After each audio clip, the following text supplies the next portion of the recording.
What's going on, guys? This is the Campfire Crew. I'm Campfire Nate. We're here to talk about Westworld, the second episode. Now, some of you might have watched this a little bit sooner. It did kind of leak out on HBO Go, but it officially aired last night, and that's when I watched it. So I'm here to talk about that. First off, are you guys liking the series?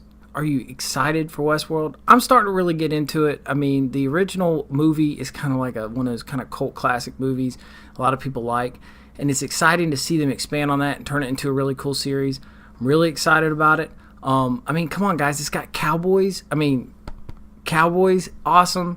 Sci-fi, gotta love it. I'm really excited about it, but I'm really excited to talk about it. I'm going to go over just a few points of things that I've noticed in the episode that I liked, because the show is kind of like a mystery, and we're going to try to see if we can pick up on some of the small things, which we think they all must mean something. So we're going to watch it. We're going to figure it out together, but we're going to talk about it right now.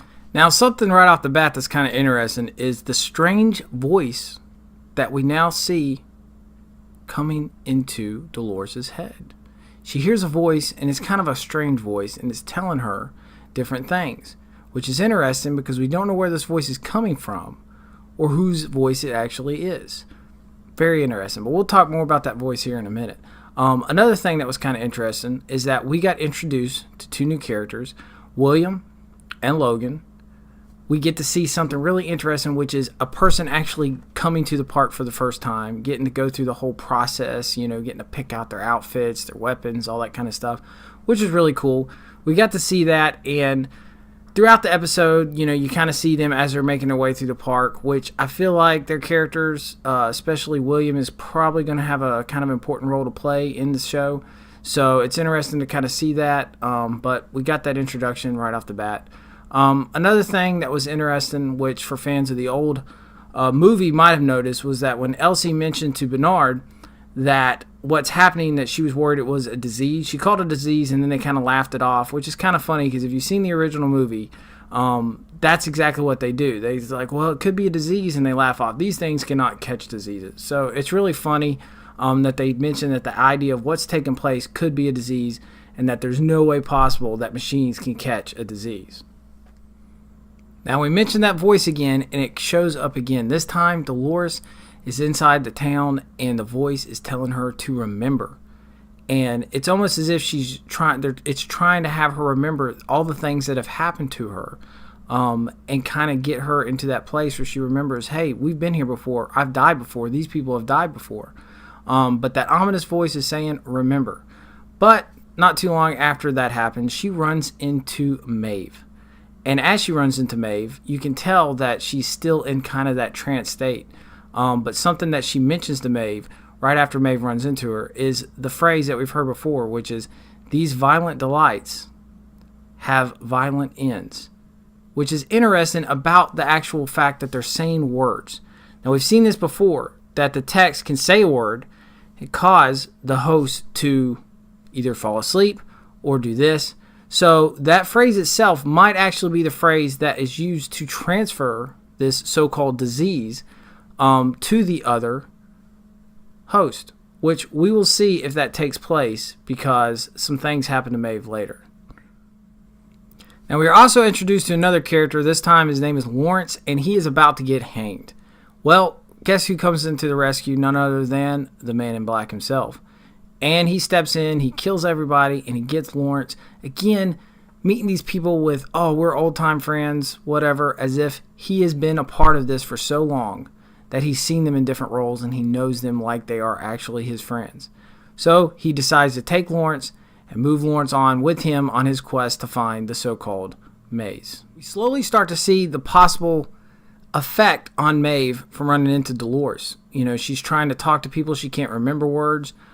Things are starting to change, and she's not going all like crazy weird and like her face is falling apart like that other guy. But some interesting things start to happen. She starts to kind of see flashes of things that could have possibly happened. We're not really sure about that. We'll talk more about that later as well.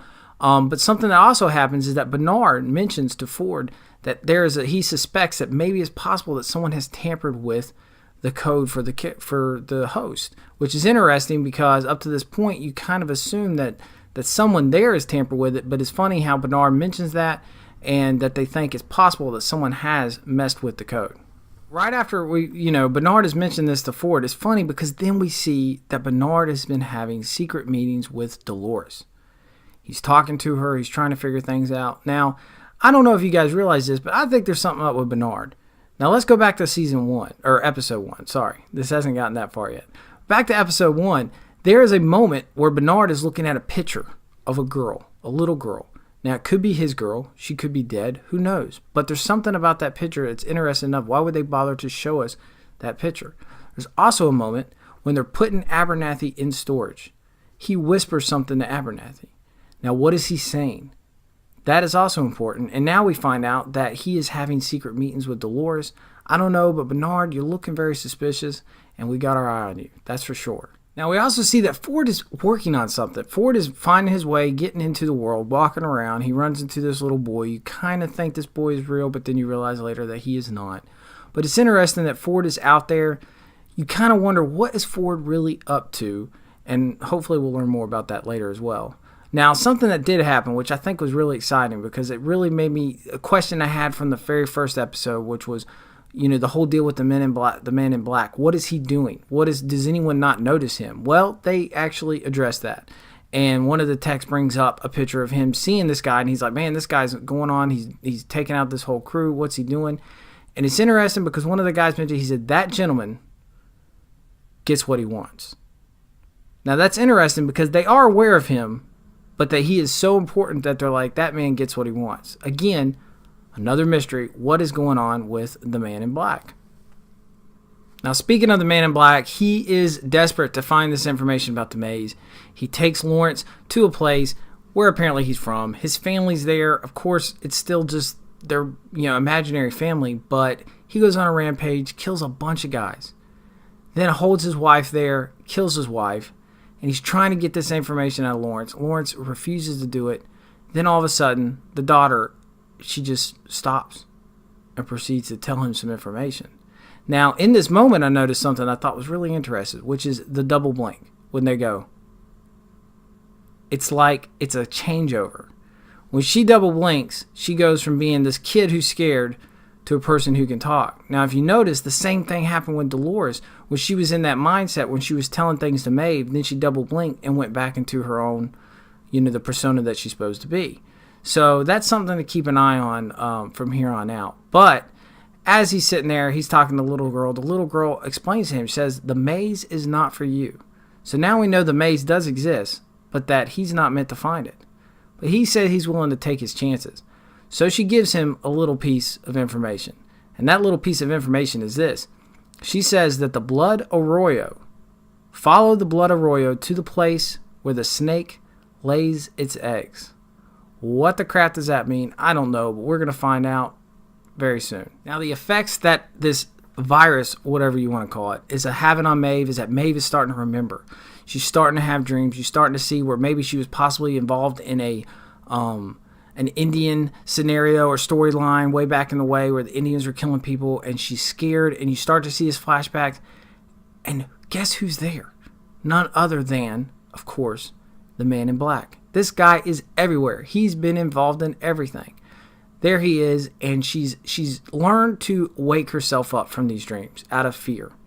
When she wakes up, unfortunately, she's on the table, and the techs are working on her. Freaks her out. She runs away, freaks them out, is able to get through there, runs around, and sees what's going on, and eventually they're able to catch her, but will she remember what she saw? Everyone wants to have a voice in their head. Not only does that voice in the head tell you what to do, but it also leads you to really cool treasures. And in this case, it leads Dolores to a gun. What's up with that? There's guns everywhere, right? Maybe this gun is one she can actually use to kill people.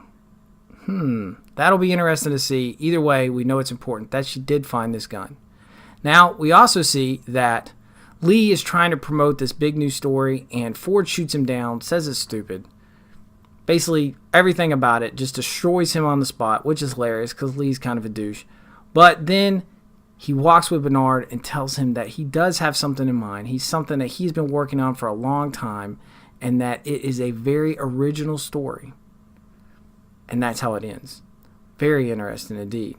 Not sure what he's talking about, but Everything in this episode was really had a lot of little twists and turns and little bits of information. And I'm keeping track of all this stuff because this stuff, it feels like we need to get our detective journals out and really focus on knowing what the heck is going on.